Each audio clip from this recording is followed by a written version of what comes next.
Sanskrit sir का अब लिखना उसको नहीं जानता है लेकिन इंग्लिश में बोल देता है और इसी बात में बोल देता है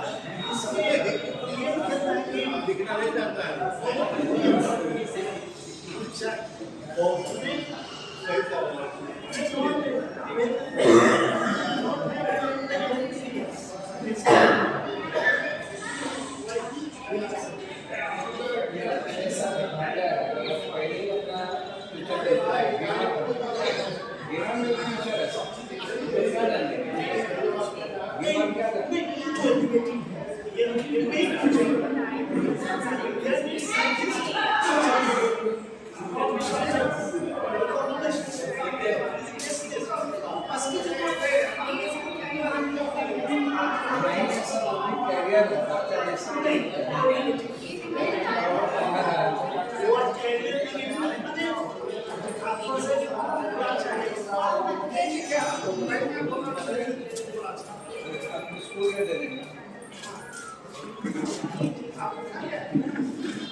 स्टिल रिकॉर्डिंग वो सब सीबीपी में मिलेगा उसमें बहुत अच्छा हो जाता है ज़्यादा निकलना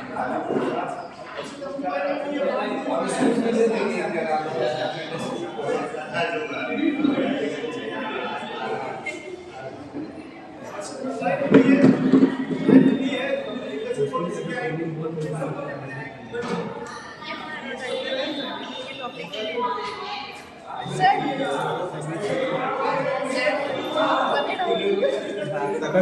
फुल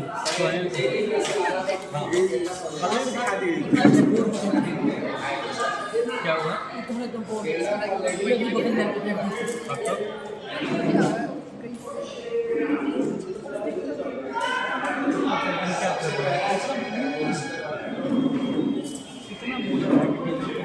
काम करना चाहिए दूसरे को परेशान होती रहती आप आएगी तो तभी मीटिंग में ध्यान नहीं होता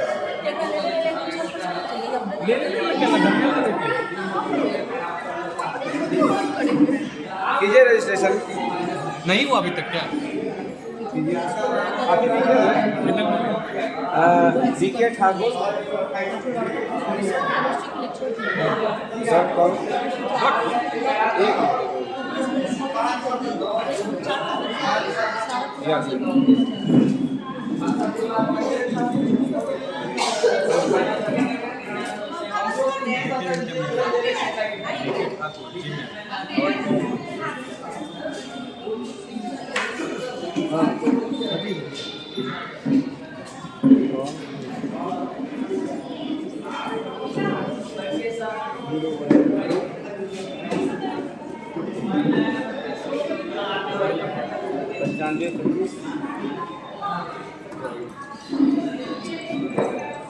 hello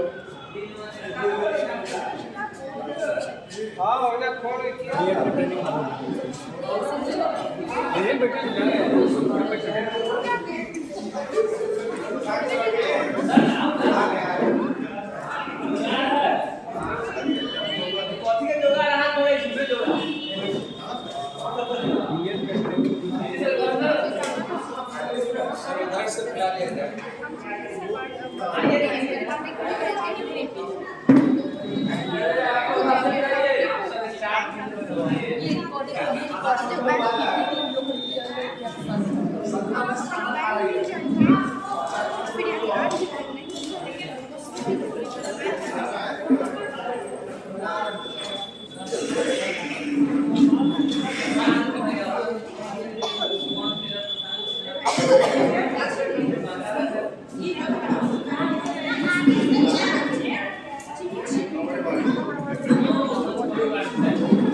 So welcome back again for in-house training on NDP 2020.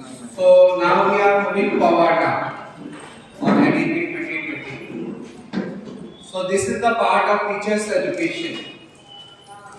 आप जो ट्रेनिंग की बात कर रहे हैं, बहुत सारे टीचर्स ट्रेनिंग को प्रेफरेंस नहीं देते हैं. कितने टीचर बताए टीचर्स की ट्रेनिंग क्यों?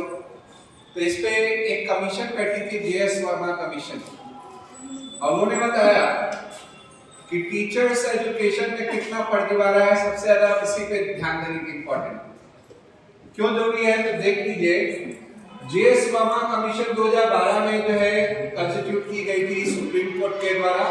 उन्होंने आइडेंटिफाई किया कि 10,000 की number are not even attempting serious teachers education but are essentially selling degree for a price. मतलब समझ सकते हैं, आज टीचर्स एजुकेशन के नाम पर बीएड की डिग्री बेची जा रही है। और मैंने पहले ही बोला कि जो बीएड की डिग्री है वो कोई नॉर्मल डिग्री नहीं है। आप उसमें कुत्ते पे भी पढ़ रहे हैं कि कुत्ता किस तरह से सीखता है, तो जब तक आप जानिएगा नहीं तो बच्चों को कैसे पढ़ा सकते हैं। तो ये जीएस वर्मा ने भी बोला कि आज के समय जो बीएड की डिग्री है वो बेची जा रही है। अब बेची जा रही है तो फिर कैपेबिलिटी कहां से आएगी? अब इसी पे वर्क क्या है, regulatory efforts so far have neither been able to curb the malpractices in the system nor enforce basic standard for quality, and in fact have had a negative impact on curbing the growth of excellence and innovation in the sector. अब teacher किस तरह के होते हैं? Innovative होते हैं, exploratory work कराने वाले लोग होते हैं, मगर इस तरह का वर्क अब दिखता है नहीं दिखता।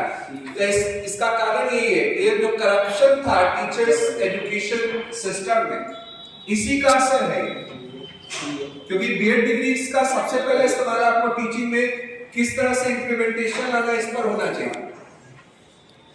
तो आधा वक्त इसी से छट गया नहीं।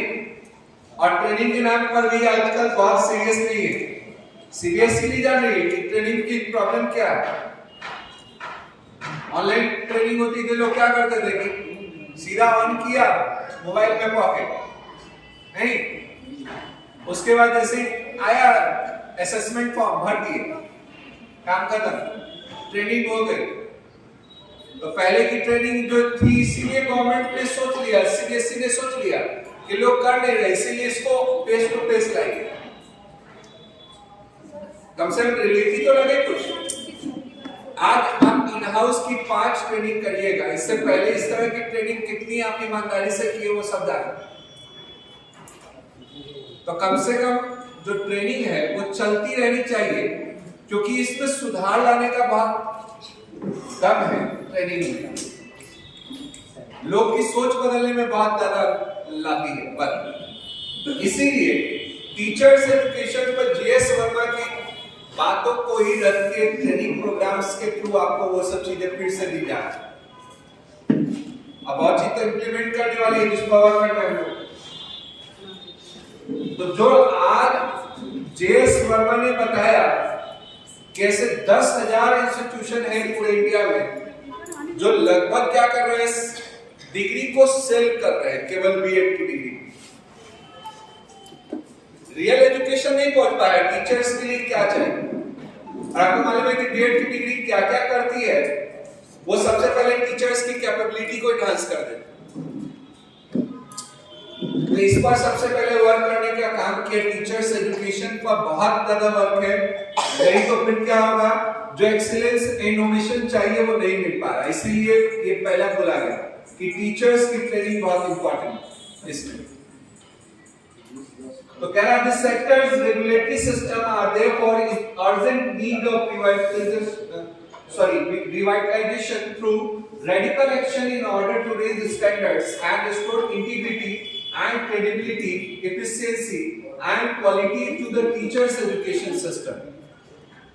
तो ये अर्जेंट रिफॉर्म की बात आई कि इसमें आपको अपना स्टैंडर्ड थोड़ा सा अलग करना, क्योंकि अगर कॉन्सेप्ट की बात की जाए तो बहुत कॉन्सेप्ट तो मिलता नहीं है बच्चों को। बेसिक कॉन्सेप्ट की बात की जाए तो वो भी नहीं मिल पा रहा, इसीलिए सुधार की बात की है। और ये सुधार जो है ये ट्रेनिंग प्रोग्राम्स के थ्रू हो रहा है, एनईपी के थ्रू हो रहा है, और इसमें यही सुधार जो है आगे जाके इनोवेशन भी बनाएगा। क्योंकि हम लोग कभी टीचर हुआ करते थे ऐसे ही पढ़ाते थे, ये बराबर इसके, ये बराबर इसके, ये बराबर इसके, समझ गए? कोई बराबर नहीं, कोई नहीं बोलेगा नो सर। उसके बहुत सारे कारण हैं जिस पे आएंगे हम लोग, मगर बात यही है कि आप जब टीचिंग वे ऑफ टीचिंग आपकी जब होनी चाहिए ऐसी कि हर बच्चा समझ जाए, ये इंपॉर्टेंट है। जब जैसे कुत्ता अगर समझ जाता है उस घंटी को भी, तो टीचर की बात क्यों नहीं समझ पा रहे बच्चे? कहीं ना कहीं प्रॉब्लम तो है। उसमें क्या प्रॉब्लम है? उसमें सबसे पहला पॉइंट तो यही आ गया कि डिग्री जो है खरीद बिक्री वाली ज्यादा होगी। खराब लगेगा मगर रियलिटी यही है। ऐसे 90% डिग्री ऐसे आ गई, इसलिए गवर्नमेंट ने इसको 1 साल से 2 साल का किया, तरह तरह के रिफॉर्म किए, मगर आज भी वही स्थिति है। तो टीचर्स एजुकेशन जो है सबसे वाइटल रोल अदा करता है। स्कूल टीचर्स जो है सेव करते हैं नेक्स्ट जनरेशन को। वो नेक्स्ट जनरेशन जो आपके आने वाला फ्यूचर डॉक्टर है, इंजीनियर्स है, सब कुछ है, तो वो सेव करने के लिए टीचर बहुत इंपॉर्टेंट है और उनका एकदम एप्रोप्रिएट होना बहुत इंपॉर्टेंट है। आप कुछ सोच के देखिए, आज मैं रिसोर्स पर्सन बन के आया हूं, अगर मैं यहीं पर कपड़े मेरे रहते जीन्स टी शर्ट और तरह तरह से हुडी, जिस तरह से आजकल लोग फैशन में चलते हैं, क्या वो सही सिग्नल होता? नहीं।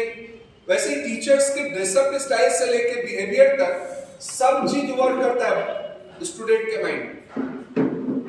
आधे टीचर तो उसी में छट जाते,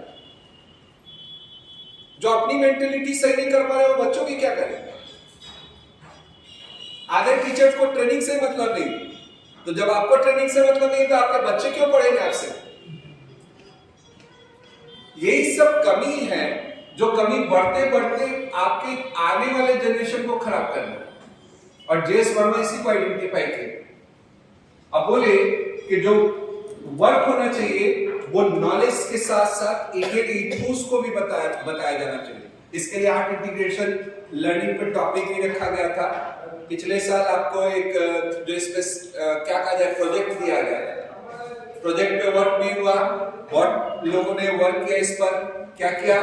तो मैथ्स को आर्ट से जोड़ के पढ़ाना, साइंस को आर्ट से जोड़ के पढ़ाना, ईस्टर्न कल्चर को समझना, ईस्टर्न कल्चर और बिहार के कल्चर को मिक्स करके पढ़ना, ये पार्ट रहा जिससे हम लोग और इनहांस कर सकते हैं स्टडीज को। और इसमें एक्सपीरियंशियल लर्निंग बहुत बड़ा पार्ट आ गया। एक्सपीरियंशियल लर्निंग करके सीखो, लर्निंग बाय डूइंग। हाँ, लर्निंग बाय डूइंग। और आपको मैं बोल दिया ऐसे मोबाइल निकालना, ये फोल्डर खोलना, वैसे करना नहीं समझ में आएगा। जब तक आप करिएगा नहीं तब तक सीखिएगा कैसे? तो एक्सपीरियंशियल लर्निंग भी पार्ट बना इस टीचर ट्रेनिंग प्रोग्राम्स का, जिसके थ्रू आपको इनहांस किया जाए। कैपेसिटी बिल्डिंग प्रोग्राम है, सीबीपी प्रोग्राम। आने वाले समय में सीबीपी आपको ऑफलाइन ही करना पड़ेगा, ऑनलाइन ट्रेनिंग अब कोई नहीं होने जा रही है सीबीएसई की, सब ऑफलाइन ट्रेनिंग ही होगी अब। और जो लोग पीआरपी बनना चाहते हैं, रिसोर्स पर्सन बनना चाहते हैं, उनके लिए भी सीबीएसई वर्क कर रखा है। आप 1500 रुपीज खर्च कीजिए, पटना, दरभंगा, कहीं भी आपकी ट्रेनिंग हो रही है पीआरपी की, तो सीबीएसई ट्रेनिंग पोर्टल से उसको बुक कीजिए। वहां से बुक करने के बाद आप पीआरपी प्रोग्राम में शामिल होइए। शामिल होने में सबसे बड़ा ध्यान रखना, जो गुड लिसनर नहीं होता उनको नहीं सिलेक्ट करना। हम लोग जिस समय गए शुरुआत में सर भर के ले लिया गया रिसोर्स पर्सन, तो हम लोग सेकंड वाले में, तो सेकंड वाले में क्या हुआ कि जो लोग नहीं सुन रहे थे, ऐसे कई सारे लोग छट गए। मतलब अपना टर्न आया, बोले क्रिटिकल, तो वैसे लोगों को सीबीएसई सेलेक्ट नहीं।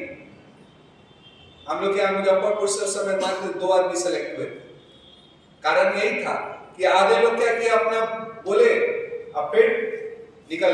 वैसे में उनको रिसोर्स पर्सन सीबीएसई नहीं बने, जो नोट करते रहे, समझे, अपनी बातों को रख सके और कम से कम समय में उनको चुना। तो आप भी रिसोर्स पर्सन बन सकते हैं। 1500 रुपीज पर डे का चार्ज है उसमें। अगर 2 दिन की ट्रेनिंग है तो 3000 हो जाएगा। आप अपना भी पे कर सकते हैं।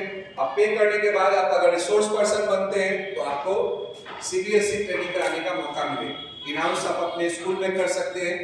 जब आप फेल भी हो जाएंगे तब, मतलब आपको अगर सेलेक्ट नहीं भी किया गया तो आपने पीआरपी प्रोग्राम अटेंड करने पर भी आप अपने स्कूल में इन-हाउस ट्रेनिंग करवा सकते हैं। तो इससे सीबीएसई का यही है कि हर स्कूल में कम से कम एक इन-हाउस ट्रेनर हो जाएगा। आप अपना टॉपिक लाइए और अपने स्कूल में ट्रेनिंग खुद करवाइए। ये अभी विजन है। लगभग बहुत सारे स्कूल अपने स्कूल से भेजते ही रहते हैं। पीआरपी सेलेक्ट हो गए, अच्छा है, नहीं भी हुए तो भी कहीं ना कहीं बेनिफिट है। अब आइए इस टीचर्स एजुकेशन से आगे बढ़ते हैं। तो ये विजन है एनईपी का। NEP western centred education system नहीं, a national education policy vision and Indian centered education system that contributes directly to transforming our nation's sustainability into equitable and vibrant knowledge society by providing high quality education to all. मैंने पहले ही बोला कि we are moving toward the Lord Macaulay system to the Indian centered education system. हम लोग अब भारतीय बनने वाले। पहले हम लोग लॉर्ड मैकेले के गुलाम थे। नहीं, उस समय तो किसी को भी हायर पोस्ट के लिए थोड़ी तैयार किया जाता था, क्लर्क के लिए। उसी पॉलिसी को हम लोग तैयार करते चले। तो इसीलिए अब बात भी आई तो लोग बोले कि कैसे नौकरी चाहेंगे तो कैसे होगा। तो नौकरी के लिए ही लोग आज तरफ रहे, चाहे गवर्नमेंट हो चाहे प्राइवेट। जॉब क्रिएटर बनने की बात आ रही है इसमें, स्किल आपके डेवलप करने की बात आ रही है, जिस पे हम लोग अब आगे बढ़ेंगे तो समझेंगे कि स्किल क्यों इंपॉर्टेंट हो जाती है। ये पॉइंट मैं आपको आगे बताऊंगा इस पर। तो पहले एनईपी पे 1986 में जो है वर्क हुआ था, सॉरी है ना, जो सेकंड एनईपी थी आपकी, उस पे फिर मॉडिफाई किया गया 1992 में और 2009 में राइट टू एजुकेशन प्रोवाइड कर दिया गया। और उस समय बात की जाती थी केवल एसेस एंड इक्विटी, फेयरनेस और सब तक पहुंच सके एजुकेशन, ये बात रखी जाती।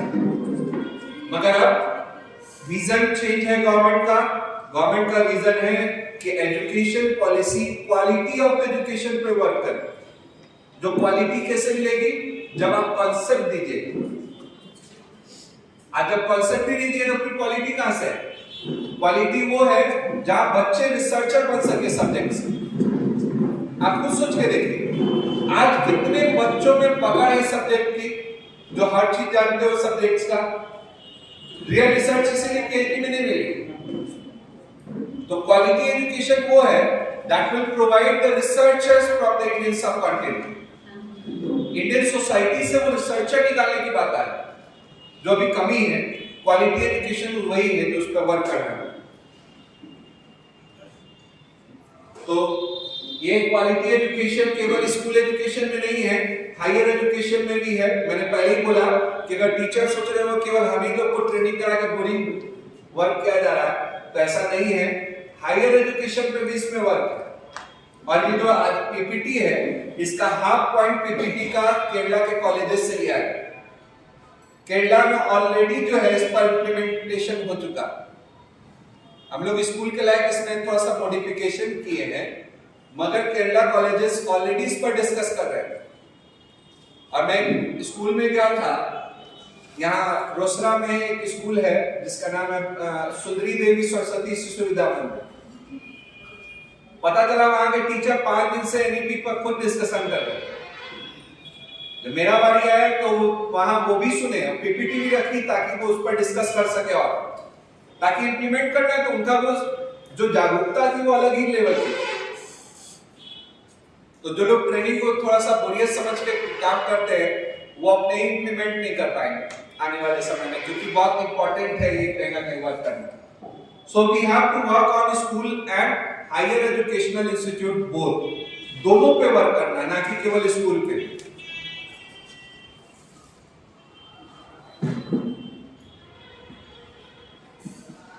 Now these are the highlight of NEP 2020. The first thing, the new policy aims for the universalization of education from preschool to secondary level with 100% gross enrollment ratio in school education by 2030 and aim to raise gross enrollment ratio in higher education to 50% by 2035. तो gross enrolment ratio को government 100% करना चाह रही है school में, और higher education में 50%। मगर कितने लोगों को तो ये नहीं मालूम हुआ कि ग्रॉस एनरोलमेंट रेशियो क्या है और गवर्नमेंट इस पर क्यों फोकस कर रही है।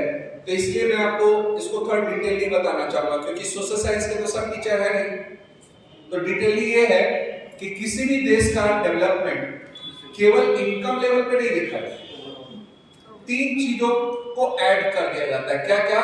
Education, health, nutrition. अभी तीनों चीजों के डाटा के अनुसार एक रैंकिंग मिलती है जिसपे हम लोग डिटेल जाएंगे, मगर सबसे पहले ये जानिए कि सबसे पहले जो एजुकेशन है इसमें देखा जाता है लिटरेसी रेट। जो आपके इंडिया का कितना कम है आपको मालूम, बिहार में 74%, मतलब लोग साक्षर भी नहीं, even we are not literate, many of them are not literate.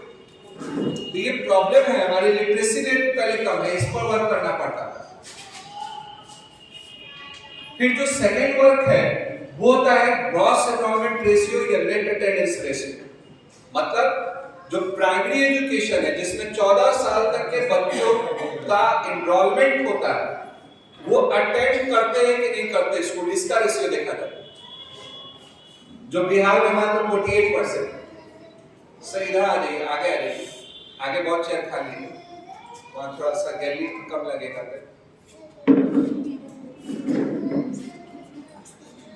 तो ग्रॉस एनरोलमेंट रेशियो जो है या नेट अटेंडेंस रेशियो है, इसमें 14 साल तक के बच्चों का प्राइमरी एजुकेशन में एनरोलमेंट का वो अटेंड करते हैं कि नहीं उसको देखा जाता है। तो बिहार में 48% जो बच्चे हैं वो मात्र स्कूल अटेंड कर पाते हैं। और फिर तीसरा देखा जाता है इसमें girls boys ratio in school. जो आपको मालूम है कि गर्ल्स की रेशियो बहुत सारे स्कूल्स में कम है, बहुत सारे स्टेट्स में, जिसमें हरियाणा है, ऊपर से राजस्थान है, ऐसे कुछ सारे स्टेट्स हैं जो गर्ल्स एजुकेशन पे वर्क नहीं करते। आप कर रहे हैं, प्रधानमंत्री का जो आया selfie with daughter, Beti Padhao Beti Bachao, ऐसे में बहुत सारे स्टेट जुड़ते चले। मैं आज भी गर्ल्स एजुकेशन में बहुत ज्यादा प्रेफर नहीं किया जाता है हायर एजुकेशन। अब तीसरा को हम लोग ऐड कर रहे हैं ट्रांसजेंडर्स, उनको तो जीरो ही मानिए, उनको तो अभी शुरुआत होगी, कितनी बड़ी प्रॉब्लम रहेगी सोच सकते हैं। तो ये एजुकेशन जिसमें बेटर होना बहुत इंपॉर्टेंट है, इसलिए सपना है गवर्नमेंट का कि 100% बच्चे इनरोल्ड रहे और स्कूल अटेंड करते रहे। नहीं तो एक नया प्रचलन चला है नॉन अटेंडिंग सिस्टम, उस पर भी हम लोग बात करेंगे क्यों चला, कारण क्या है, उन सब को डील करेंगे, एनईपी उन सब पर डील करेंगे। सेकेंड है हेल्थ। हेल्थ में सबसे पहला देखा जाता है इन्फेंट मोर्टेलिटी रेट, मतलब जो बच्चे पैदा हो रहे हैं साल भर तक में कितने बच्चे मर जाते हैं पर 1000 में, उसके रेशियो को इन्फेंट मोर्टेलिटी रेट में देखा जाता है। जो आपके यहाँ 48 से 50 बच्चे पर 1000 में आसानी से मर जाते हैं। कारण क्या है, आपके हॉस्पिटल्स में कभी ऑक्सीजन का लैकनेस है, कभी किसी का प्रॉब्लम है, कभी कोई है, और जबकि बाहर में एक बच्चा भी मर जाए तो उस हॉस्पिटल का लाइसेंस कैंसिल कर दिया जाता है। आपके इंडिया में कुछ वैसा नहीं। तो पहले एजुकेशन पे वर्क कीजिए तो हेल्थ अपने आप सुधर जाए, हॉस्पिटल अच्छे होंगे तो सेकंड क्राइटेरिया हेल्थ का भी फुलफिल होगा, जो है क्या, वो है आपका लाइफ एक्सपेक्टेंसी, जीवन प्रत्याशा दर, जो आपके 65 टू 68 इयर्स, और जापान में 90। बिना किसी हॉस्पिटल के, बिना किसी इलाज के, केवल मेडिसिन पर कोरोना से फाइट कर लिया जापान। इस तरह का पैनिक भी नहीं होने दिया। तो वो उसकी क्वालिटी है, ह्यूमन रिसोर्स है इसीलिए, और हमारे यहाँ ह्यूमन रिसोर्स की कमी। और फिर तीसरा होता है न्यूट्रिशन, जिसमें खास करके बीएमआई निकाला जाता है, body mass index. Body mass index में weight by height square metre निकालते हैं, और जो लोग भी 18.5 से नीचे होते हैं इसका मतलब है उनको न्यूट्रिशन की जरूरत है, और 25 से अबव हो गए मतलब न्यूट्रिशन ज्यादा हो, निकालिए आप उसमें से, नहीं उसको एक्सरसाइज कराइए। तो ये सारा क्राइटेरिया जो फॉलो करता है उसको एचडीआई रैंकिंग मिलता है, और इस एचडीआई रैंकिंग में आपको अपने इंडिया के पोजीशन को भी मालूम होना चाहिए, तब मालूम चलेगा। आपके इंडिया की पोजीशन सबसे पहले मैं आपको बता दूं, इंडिया की पोजीशन है 126, पाकिस्तान में डेवलप नहीं करा वो 145 पर। हाँ, ना डॉक्टर है ना इंजीनियर है, तब आपसे बहुत ज्यादा पिछड़ा बने। और नंबर 1 कंट्री है नॉर्वे। नंबर 1 कंट्री एचडीए रैंकिंग में नॉर्वे। और श्रीलंका आपके पड़ोसी देश जिसमें भूखमरी आ गई थी, एचडीए रैंकिंग में वो 75 पर। क्योंकि एजुकेशन, हेल्थ, न्यूट्रिशन पर छोटे देश में ज्यादा वर्क हो जाना आसान होता है। इंडिया बड़ा है, पॉपुलेशन बढ़ते जा रहा है, इस पर कहीं ना कहीं वर्क करना पड़ेगा, तब हम एचडीए रैंकिंग सुधार सकते हैं। चाइना की 2 रैंकिंग, नॉर्थ चाइना बहुत डेवलप्ड है 9th रैंकिंग पर। साउथ चाइना जो तिब्बत वाला रीजन गया था उसको डेवलप ही नहीं किया वो 90 रैंकिंग पर। अब आप समझ सकते हैं। और ऐसे में रैंकिंग मिलती है, इसलिए गवर्नमेंट ने सबसे पहले जो वर्क किया वो एजुकेशन पे किया। That our gross enrolment ratio in school education should be 100% and in higher education we have to put up to only 50%, क्योंकि रिसर्चर कम ही मिलेंगे। तो हायर एजुकेशन में गवर्नमेंट मात्र 50% की ग्रॉस एनरोलमेंट रेशियो देखेगी, जो बहुत कम। पीजी पीएचडी वाले डिग्री जो लोग करने वाले हैं वो बहुत कम है हमारे इंडिया में, इसको भी ध्यान रखा है। नेक्स्ट है एनईपी किस पे वर्क करने जा रहा है, तो बोला कि ये 2 करोड़ लिख रहा है, असल में डाटा 3.22 करोड़ है। We will bring 3.22 crore out of the school children back into the mainstream. ऐसे 3.22 करोड़ ऐसे बच्चे हैं जो स्कूल एजुकेशन में भी इनरोल नहीं हो पाते, ना स्कूल आ पाते। इसमें ट्रांसजेंडर तो शामिल ही नहीं है। अब वो करिएगा तो कितना संख्या बढ़ने वाला आप समझ सकते हैं। तो ऐसे बच्चों की संख्या बहुत ज्यादा है जो आपको पढ़ाई नहीं करते। आप लोग भी जब पहला स्कूल ज्वाइन किए थे तो देखिए क्या हुआ कि बच्चे जो है ना क्या दिखते थे, रोड पे समोसा वाला दुकान में प्लेट सर्व करते हुए नजर आ रहे हैं, प्लेट धोते हुए नजर आ रहे हैं। तो वैसे बच्चों को कहीं ना कहीं एजुकेशन का अधिकार है। चाइल्ड लेबर नहीं एबलिस्ट, मगर तभी वो वर्क करते हैं।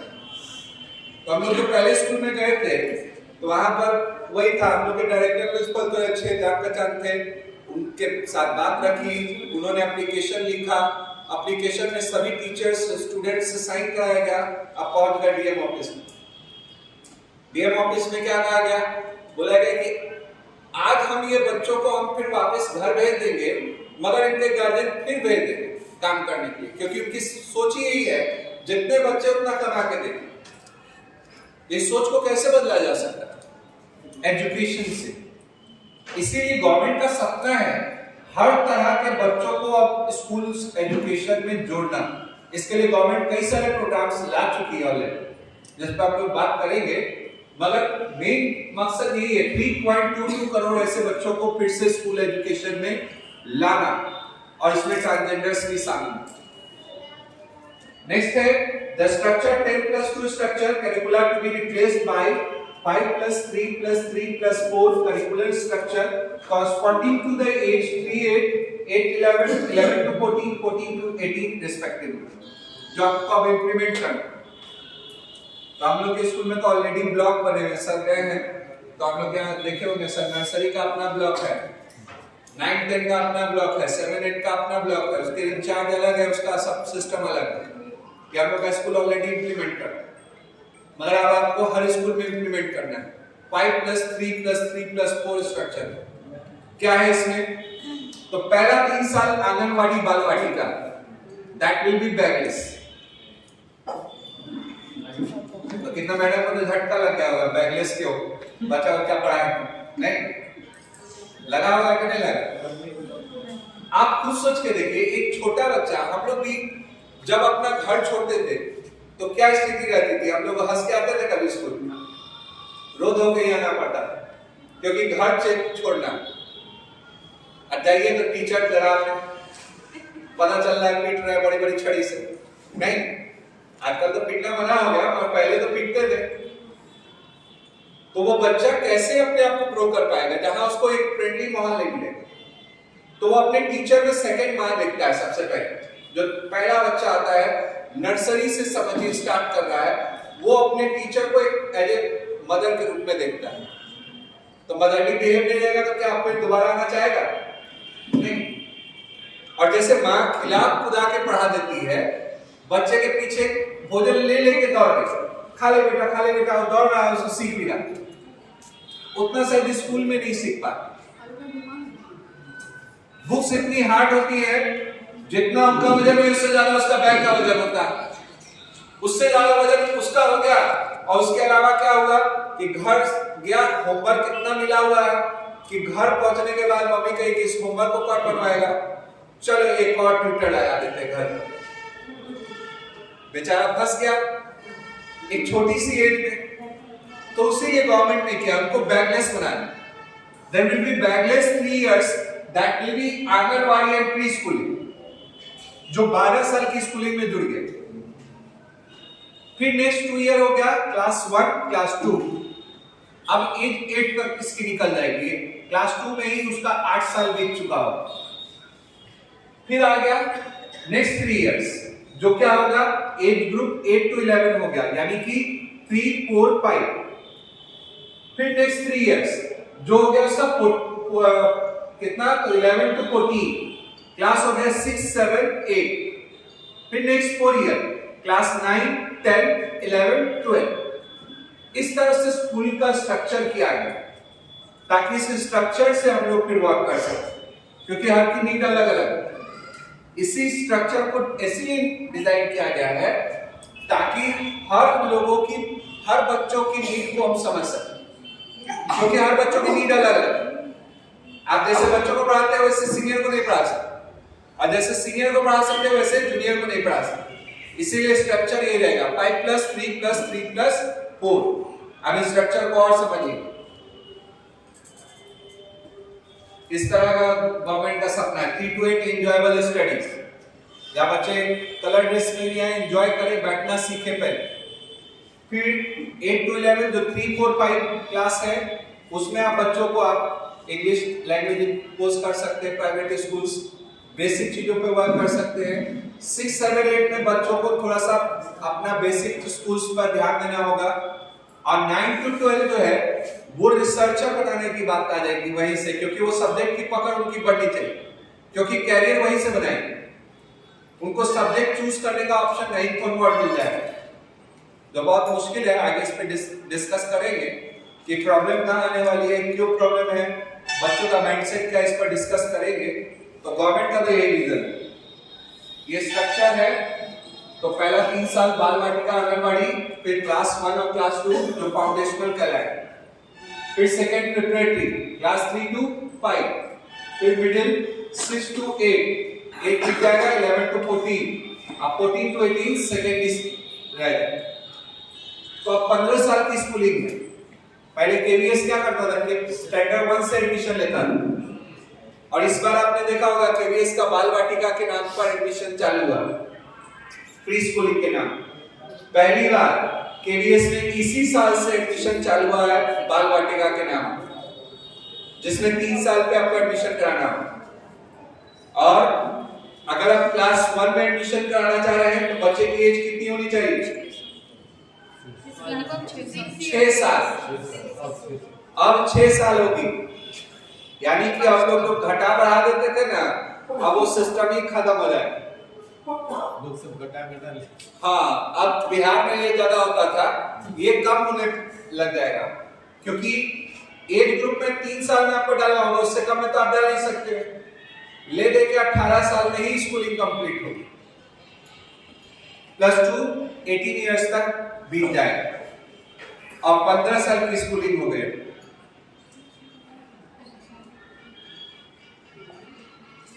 तो गवर्नमेंट कर चुकी है। NCERT will develop national curricular pedagogical framework for early childhood care and education for children up to age of 8। तो ये क्या है कि गवर्नमेंट अब क्या करने जा रही है, पूरे इंडिया भर में एक ही कंटेंट देने जा रही है एज 8 तक के लिए। नहीं तो हर स्कूल का स्टैंडर्ड अलग अलग, जो डेवलप्ड स्कूल है उसका स्टैंडर्ड हाई लेवल तक आईएससी बना देगा, सेकंड क्लास तक नहीं। आप कोई स्कूल का एकदम स्टैंडर्ड लो, तो गवर्नमेंट ने क्या किया है कि गवर्नमेंट एक ही स्टैंडर्ड अब देने जा रही है पूरे इंडिया में। इसी के लिए डिजाइन किया गया national curricular pedagogical framework for early childhood care and education, जो एज 8 तक के लिए कंटेंट गवर्नमेंट ही बुक प्रोवाइड करने जा रही है। एक ही कंटेंट रहेगा, एक ही तरीके के स्टाइल में, एक ही हिसाब से पढ़ा पाएंगे। नहीं तो कंटेंट अलग अलग हो जाते थे तो वैसे भी स्टैंडर्ड भी अलग अलग क्रिएट होता है, जो गवर्नमेंट अब एक करने जा रही है। ग्रुप प्रमोशन पॉलिसी लाएगी गवर्नमेंट, जो कि आपको मालूम है आने वाले समय में डिजिटल बुक्स भी मिले। Board exam for grade 10 and 12 will be continued but redesigned with a holistic development aim. 10th और 12th के बोर्ड होंगे, लोग कह रहे थे 10th के नहीं होंगे, ऐसा कुछ नहीं है। बहुत सारे लोग, इवन हमारे जो नॉर्टन सौदिया के हेड है, वो भी मेरा एक दिन पीपीटी देख रहे हैं, उनको भी लगा कि सर झूठ बोल रहे, वो भी सर झूठ मान लिए, बाद में मालूम चला नहीं हट रहा, 10th बोर्ड नहीं हट रहा और उसको रीडिजाइन किया जा रहा है होलिस्टिक डेवलपमेंट के लिए। All students will take a school examination in grade 3, 5 and 8 which will be conducted by appropriate authority. 3, 5, 8 में स्पेशल एग्जाम्स होंगे जो सीबीएसई के लिए गाइड करेंगे। बाय एग्जाम स्कूल ही लेगा, गाइडेड बाय जो है वो सीबीएसई रहेगा, ताकि उसका एक लेवल, एक स्टैंडर्ड क्रिएट हो सके, मार्किंग में रियलिटी दिख सके और बच्चों का अपने ग्रोथ सही से हो सके। अगर आप मार्क्स ही गलत दे रहे हैं तो बच्चों का ग्रोथ होगा सही से? आप सोच के देखिए।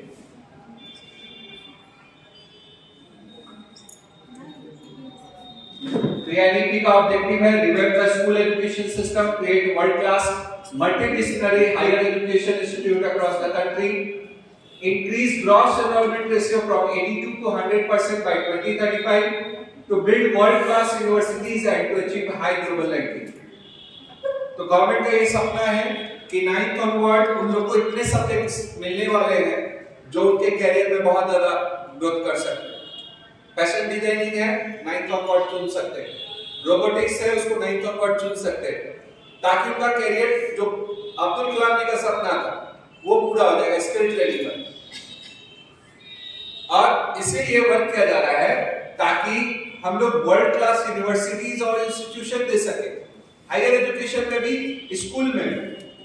आपको मालूम होना चाहिए इंडिया में ऐसा कोई भी यूनिवर्सिटी नहीं है जो वर्ल्ड रैंकिंग में टॉप 100 में भी आता, 200 में आता, टॉप 100 में नहीं आता। खड़गपुर आईआईटी खड़गपुर को सबसे बेस्ट मानते हैं, उसकी रैंकिंग 135 और 175 आईआईटी दिल्ली। तो बड़े बड़े इंस्टीट्यूट का तो हाल। और कभी यही इंडिया था जहां लोग पढ़ने आते थे, नालंदा यूनिवर्सिटी नहीं, तो ये इंडिया पिछड़ के हो गया।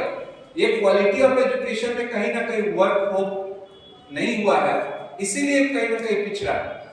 और इसीलिए गवर्नमेंट ला रही है क्वालिटी एजुकेशन पे वर्क कर रही है, ताकि हम फिर हाई ग्लोबल रैंकिंग्स में आ सके। टॉप 100 के टॉप 2 में तो जरूर रहेंगे अगर वर्क सही से हो गया तो।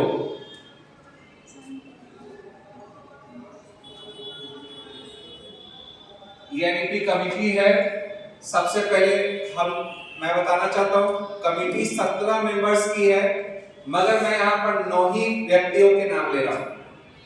पहला पद्म विभूषण कस्तूरी रंगन जी, जो चेयरपर्सन है, belonging to the ISRO, Indian space research organisation. Doctor Vasudha Kamat, VC SLU university Mumbai, Shri KD Alphonso, retired bureaucrat है। Doctor Manjul Bhargava, professor mathematics, Princeton university, USA. Doctor Ram Shankar Purel, VC Baba Saheb Ambedkar university, social science Mhow. Doctor TV Katmani, VC Indira Gandhi national tribunal university Amarkantak. Shri KR Tripathi, chairperson UP high school and intermediate examination board. Doctor Madhura Singh, professor person Guwahati university से हैं। Doctor M K Sridhar, member central advisory board of education and member secretary of Karnataka innovation council. तो ऐसे 17 member हैं और कोई भी एक simple person नहीं है जो एनईपी ले आया। तो बहुत सारे स्कूल में तो मोदी होने लगा, ये मोदी जी का ये है तो वो है, फंडा है, पॉलिटिकल इशू बना दिया। ये पॉलिटिकल इशू नहीं है, चेंज चाहिए। और इसके लिए मैंने पहले बताया, जेएस वर्मा कमीशन में भी यही बात रखी गई, चेंज चाहिए और ये चेंज आपसे ही शुरू होगी। आप एक कदम बढ़ाएंगे चेंज के लिए और देखिए बदलाव कैसे होगा, क्योंकि कहा जाता है हम बदलेंगे युग बदलेगा। नहीं, उसमें तो जितने आप मेंबर बताए हैं उसमें तो अधिकांश लोग एजुकेशनिस्ट है। 17 मेंबर ही टोटल वैसे हैं। लेकिन हमारे देश में जैसे दशरथ मांझी जैसे लोग जो क्रिटिकल स्पेशलिस्ट है जी, ऐसे लोगों को शामिल करना वैसे लोग भी हैं सर, 17 मेंबर्स में वैसे ही लेकिन आप मतलब नहीं दिख रहे हैं कि वो इंसान नहीं। तो आप एजुकेशन में बदलाव ला रहे हैं कि इम्प्लीमेंट करेंगे कैसे? नहीं, तो आप एजुकेशन में सर बदलाव ला रहे हैं ना। आप बदलाव ला रहे हैं एजुकेशन और कह रहे हैं कि आप दशरथ मांझी जैसे लोग को चाहिए। तो होना चाहिए क्योंकि आप बता रहे हैं कि वहाँ पर स्किल हाँ। स्किल के लिए तो चाहिए। स्किल तो एजुकेशन से आती है। लोगों के पास भी स्किल है नहीं। नहीं, ऐसा नहीं है सर, वैसे आप बोल रहे हैं इंडियन स्पेस रिसर्च ऑर्गेनाइजेशन क्या नहीं स्किलफुल नहीं है आपके लिए। सर कोई रिसर्च आप है स्किलफुल है नहीं ना। नहीं, तो आप इसरो के साइंटिस्ट को आपने स्किलफुल नहीं माना, आप अपने ही अपने आप को बेवकूफ बनवा रहे। नहीं सर, आप ऐसा बात बोल रहे हैं इंडियन स्पेस रिसर्च ऑर्गेनाइजेशन के व्यक्ति को आप कह रहे हैं स्किलफुल ही नहीं। जो रिसर्च कर रहा है स्पेस रिसर्च पर वो स्किलफुल नहीं। दशरथ मांझी जैसे लोग केवल स्किलफुल है, बाकी नहीं। नहीं वो केवल नहीं पता है नहीं। तो उस लेवल पर से भी जाना चाहिए कि हाँ तो आप 17 मेंबर की टीम को पहले फिर से सर्च कर लीजिए। आप 17 मेंबर की टीम को फिर से सर्च कर लीजिए, आपको मिल जाएंगे। मैंने पहले ही बोला कि 9 आदमी का मैं डिस्कशन कर रहा हूं। स्किलफुल की बात कर रहे हैं तो skill Indian space research Organisation से बड़ा रिसर्च क्या होगा आप कुछ सोच के देखिए। स्किल तो बहुत है सर, अब स्किल हर तरह के होते हैं।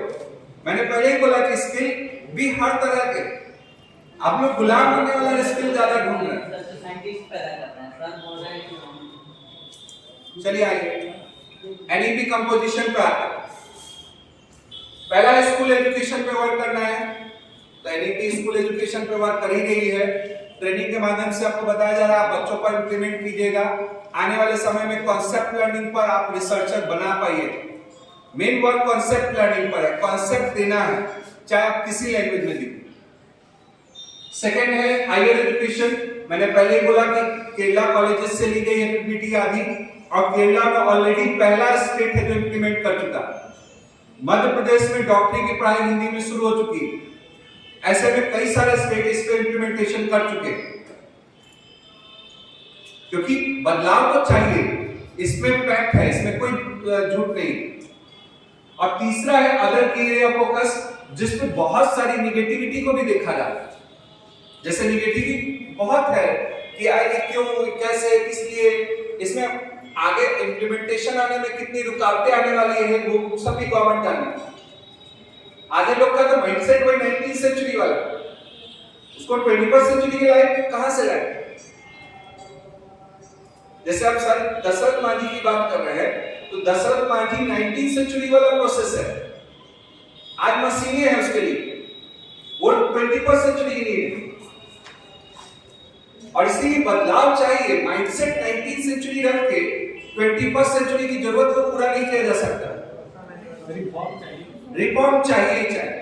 और इसी के लिए मेक इट हैपन के लिए हम लोग को ट्रेनिंग कराई जाए, ताकि मेक इट हैपन लाने के लिए हम लोग पहले अपने जाने में तत्व बदलाव लाए।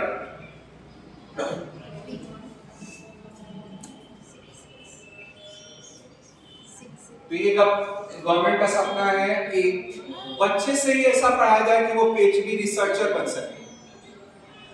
The NEP 2020 lays down the comprehensive reform that will impact every student right from the teeny tot going to his her first play school to an ambitious master degree leading to the PhD. तो जो आज PhD है वो नहीं चाहती government, आज वो copy paste वाला सिस्टम है। रियल रिसर्च चाहती है जिसमें सब्जेक्ट की पकड़ अच्छी होनी चाहिए। आज कितनी अच्छी पकड़ है वो आता नहीं। तो रियल रिसर्च के प्रति गवर्नमेंट ज्यादा फोकस कर रही है। बदलाव इसीलिए चाहिए, हाँ वो शुरू से करना, तभी तो बोला गया टीनी टॉट। मतलब आप बच्चे से जो पढ़ाते हैं, मैंने पहले ही बोला कि कुम्हार किसको सेप देता है, गीली मिट्टी को, पकी हुई मिट्टी को कोई सेप नहीं दिया जाता। आप एडोलेसेंट को नहीं पढ़ा सकते, उस बच्चे से ही ऐसा संस्कार दिया जाना चाहिए ताकि वो बच्चा जो है वो फिर आगे जाके अच्छा वर्क कर सके। उसको फिर समझाना नहीं पड़ेगा ज्यादा, बच्चे से ज्यादा पढ़ाना शुरू करना पड़ेगा, और उसका सब्जेक्ट पकड़ वो बचपन से ही आता है। जैसे हम भी लोग 9-10 में पढ़े मैम, पहले बताया मैं टीचर्स मैथ्स ऐसे ही पढ़ाते, ये बराबर इसके, ये बराबर इसके, ये बराबर इसके, समझ गए? कोई नहीं बोलता था नो सर, बहुत सारे कारण थे उसके जिस पे मैं डिस्कस करूंगा आगे। मगर उसमें हम लोग जैसे स्टूडेंट जो स्लो लर्नर्स है, मैं अपने आप को स्लो लर्नर मानता हूं। और स्लो लर्नर्स क्या होता है इस पर भी मैं डिस्कस करूंगा। जिसको आज लोग बोल देते गधा बेवकूफ, उस स्लो लर्नर्स के आज पर भी डिस्कस करूंगा।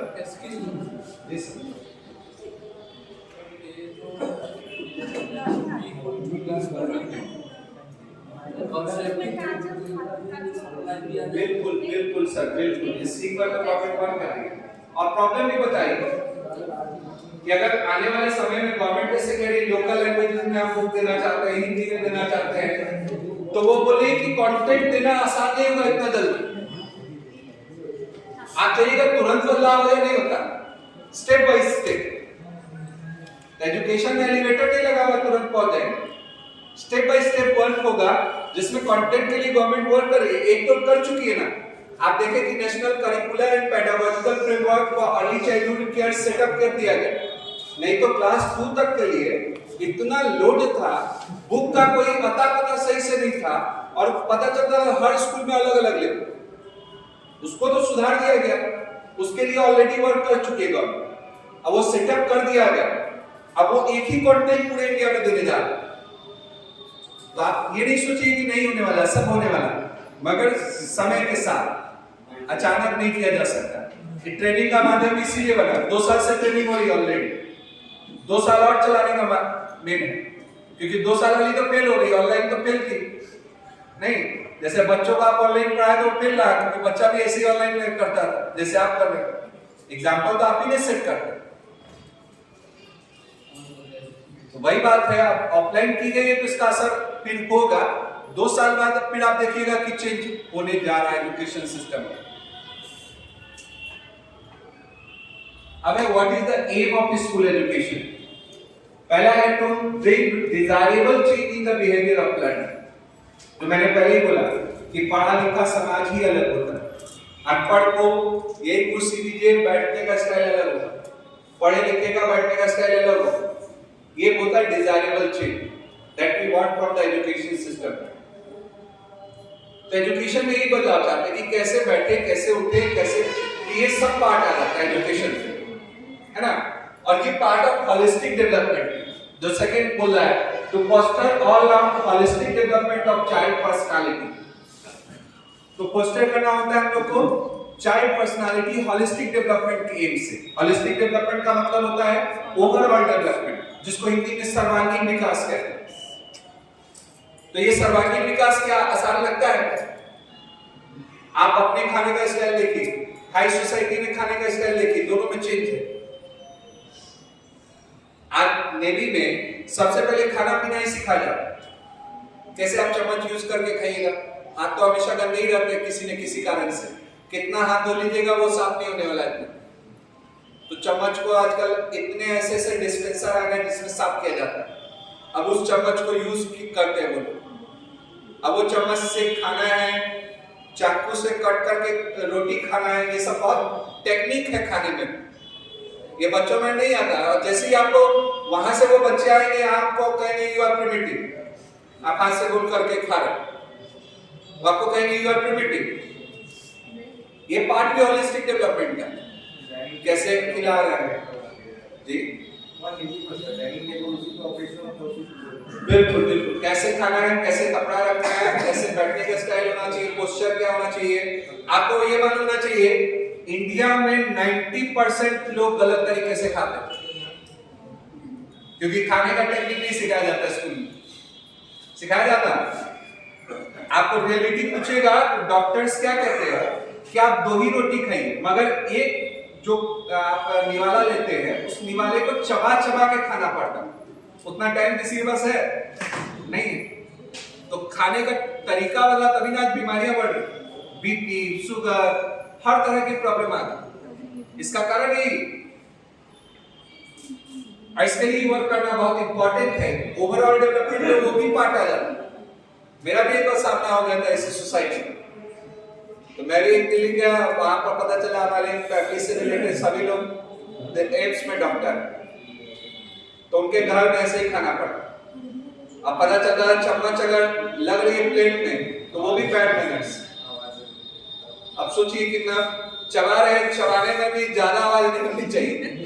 अब ये कैसे खाएंगे? मुंह बंद करके खाना, बोलना नहीं खाने के समय। ये तो हैबिट पहले भी सिखाई जाती है।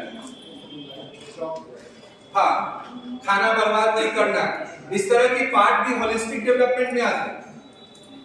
पहले के ऋषि मुनि क्या करते थे कि जब खाने बैठते थे तो एक सुई और एक जो है कटोरा पे पानी रखते थे। हाँ, सर पहचान तो वो क्या करते थे कि जब गिरता था तो वो सुई से धो के फिर खा जाते थे। अन्न को बर्बाद नहीं करते।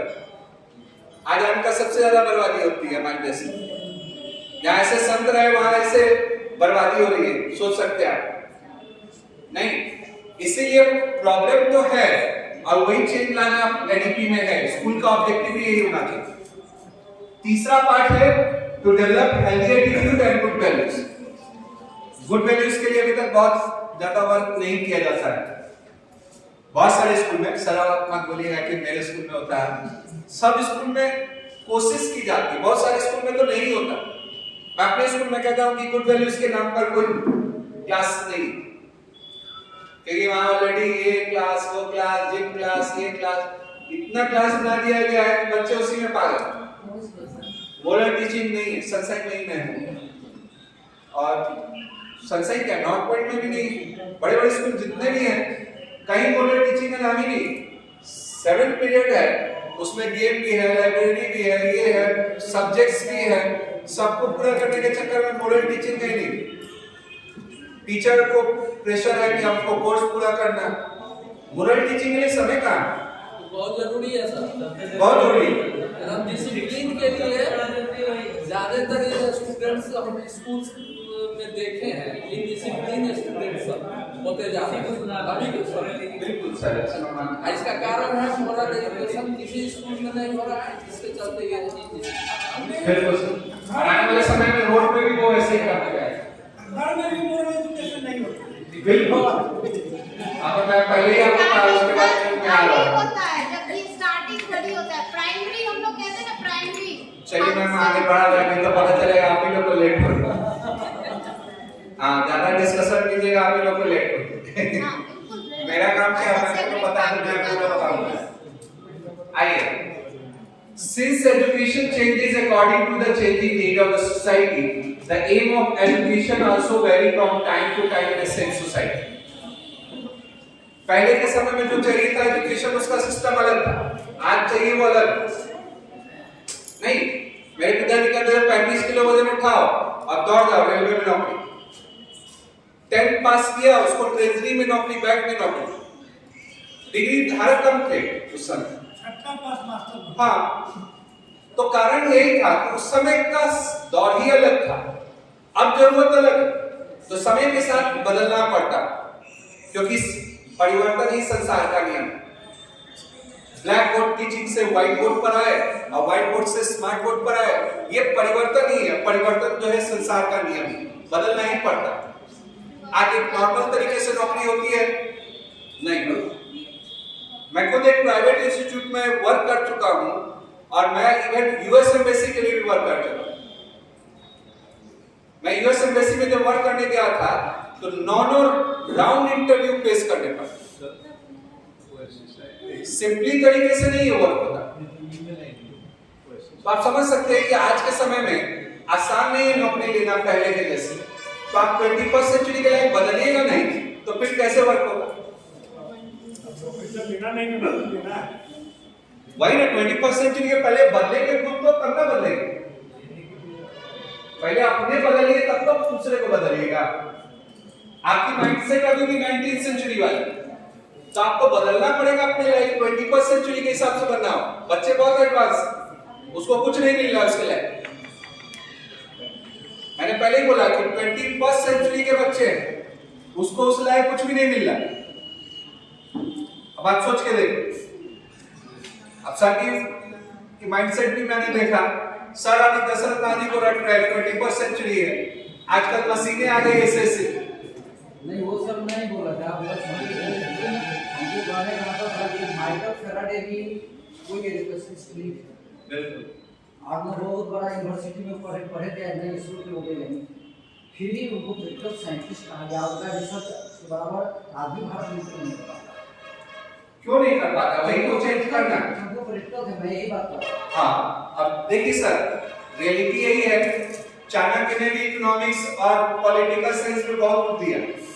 एडम स्मिथ को क्यों फादर माना? मॉडर्न क्यों नहीं दी? इसी तो बदलाव जो देगा उसी को माना जाएगा। हाँ हाँ, तो अब वही है, सिस्टम चेंज हो रहा है तो उसके हिसाब से हम लोग को चेंज लाना पड़ेगा, माइंडसेट चेंज करना पड़ेगा। अब नेक्स्ट पॉइंट है, the aims and objectives are not uniform for all stages of education. There are difference in aim and objective of primary, secondary and higher education due to variance of age, maturity, experiences, physical, mental, emotional growth of child. तो इस पर संस्कृत में एक बड़ी अच्छी line है, संस्कृत के यहाँ टीचर हैं तो जरूर बताएं, कोई है हाथ खड़ा करें। सर इसमें लाइन है, 5 वर्षानी लाड़िए 10 वर्षानी ताड़िए, तो जरा इसको पूरा किया जाए। लाल एक 5 वर्षानी 10 वर्षानी ताड़िए, मैंने कहा गया है कि 5 वर्ष तक जब बच्चे रहते हैं माता पिता उसको प्रेम प्यार देना चाहिए, और 10 वर्ष तक आगे आके उसको मैंने रास्ता पर रास्ता पर ला लेना चाहिए। प्राप्त के टू 47 पुत्र मित्र बताते हैं, अगर वह 16 वर्ष तक आ गया है तो उस पुत्र को मित्र के समान व्यवहार करना। बिल्कुल सर, धन्यवाद सर। क्षमा चाहेंगे सर, आपके पास नहीं आते जाएंगे। तो जनरली यही है, क्या बोला गया, 5 वर्ष से लाड प्यार करके पढ़ाना चाहिए। क्यों?